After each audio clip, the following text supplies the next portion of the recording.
What's going on? Welcome back to Fishing Tackle Channel. I went on a flounder trip. I thought it was gonna be sea bass, but it was mainly flounder. And I caught a couple shorts, missed a lot of keeper, what I believe. So I decided for my next trip, which I'm going back on Captain Bob for flounder. I should have caught like at least two keeper that I missed out. Cause I had the wrong teaser. I wasn't prepared. So I got a bunch of stuff. Just wanted to do an unboxing from Fisherman's Source, from New York, New Jersey, I think. Check him out. They have really good prices. These were like $2.99, like $2 or $2.99 and $3. They're on sale. They're on sale frequently. They're really good quality. These are all tsunami glass minnows or silicone skirt jigs. So let's do some openings so you guys. Could I open some already? Where's the package that I opened? Check them out. I've been buying from Fisherman's Source for a while, especially slow pitch jig, and they have a pretty competitive price. So here's one right here. This is the model, I guess. Glass minnow. It's nice size. It's a nice bait hook right here. See, to hold your right here. If you can see it, it'll hold your um, gulp grub. Nice presentation. Very light, long hook, and that's one thing I realized. I wasn't using these long shank hook. That's what you need for flounder. I kept missing it. Realize a lot of people, you need these J hooks for that awkward side flat fish, to get that hook in on their through their cheek. So I got a couple of these. Here's a nice little silicone as well, different color, chartreuse. A little bit different. I think the prices were the same. Let's check him out.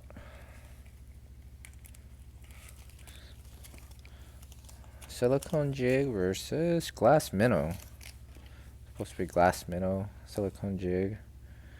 Pretty similar. The difference is the silicone jig, the skirts are silicone, while this glass minnow is like these shining plastic right here. So whatever that you prefer, check them out before you purchase them. If you like the silicone like this, it's easier to hook because it's not all over the place. This one you gotta kind of have to pull back, but it's a preference thing. I bought both of them. I'll probably pair these up with putting a 5-6 incher here, and I also bought these shorter ones. They're different, various sizes. The prices are again pretty good. I think for this type, this will have, I'll probably put like a 4-inch for this one, so I'll probably put top and bottom for them for jig, for the flounder jigging. But this is a smaller hook, so I think 4-inch would be 4-inch. This might be even smaller. Maybe just put a tail, I guess, like a otter tail. That would be good. I load them up while it's on sale. They have sale all the time, so check them out once in a while. It's a glass minnow.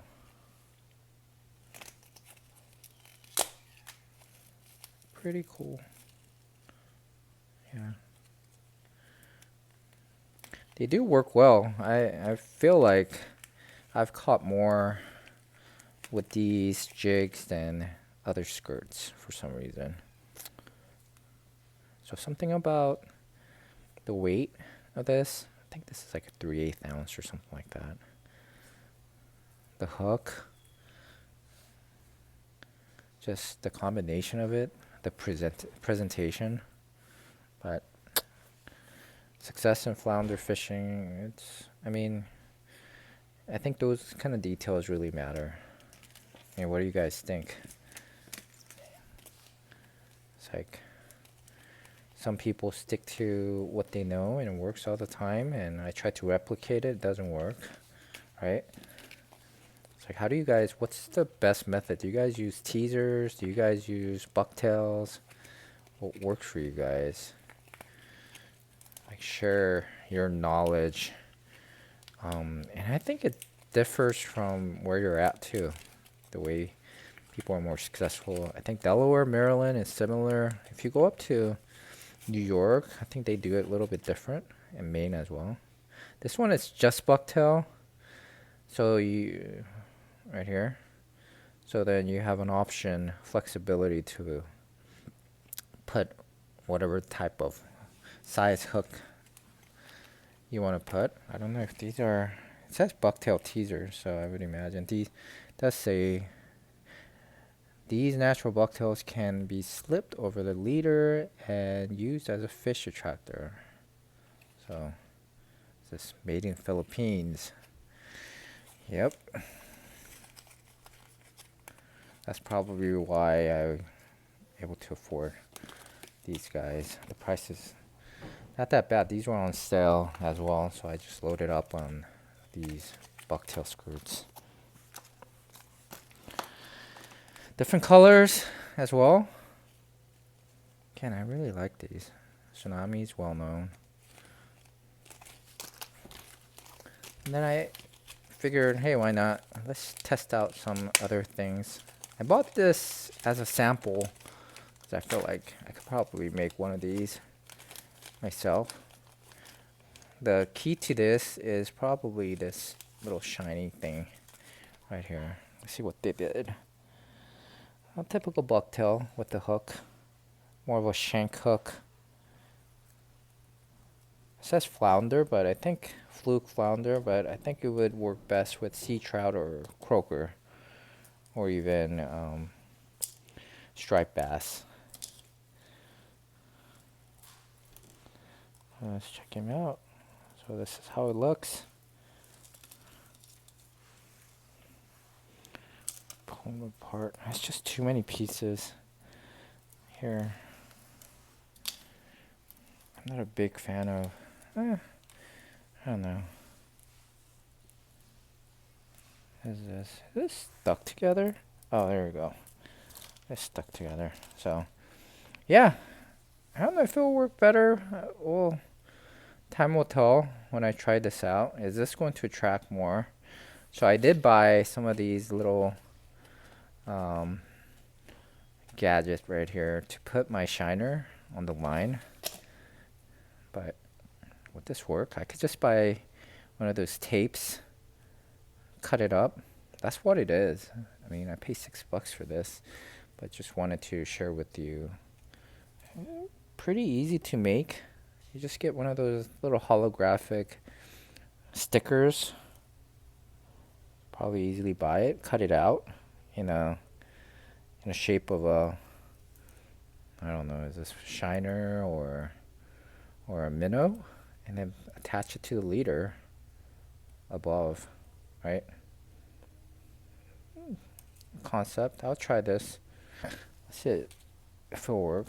And then they put these little T rig. I don't know what it's called. Right here. Interesting.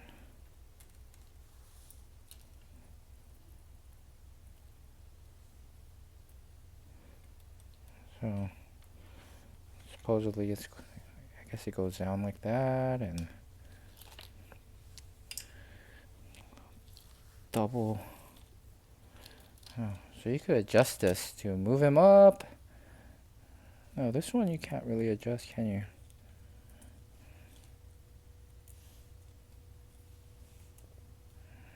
I don't get this. Okay. Pretty cool concept. I mean, it must work, right?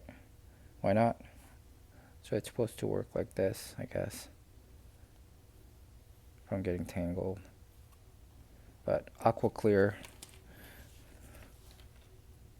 Nothing fancy. Again, like I said, it's just like a tape, holographic tape, cut out. They just attached it. Hook, nothing special. The bucktail, it's just typical bucktail. It's not a real bucktail. It's like a plastic type of thing. But anyways, that's my haul. I did grab this because this was on sale, Calcutta. But all this is like a cloth. Like it's like unfinished cloth. Like come on, you guys could have just hemmed this area right here. I'll probably ask my wife to hem it. This is gonna just fall apart. That's the problem, right? This could easily rip. There you go. It already rips, right? Not a big fan of Calcutta. But it was on sale for a couple bucks, so I checked them out. And then lastly, Spro, right? These are the expensive one. I think paid like $6 for this. These are all fancy stuff. It's kind of fun for me. I could make these on my own, I guess.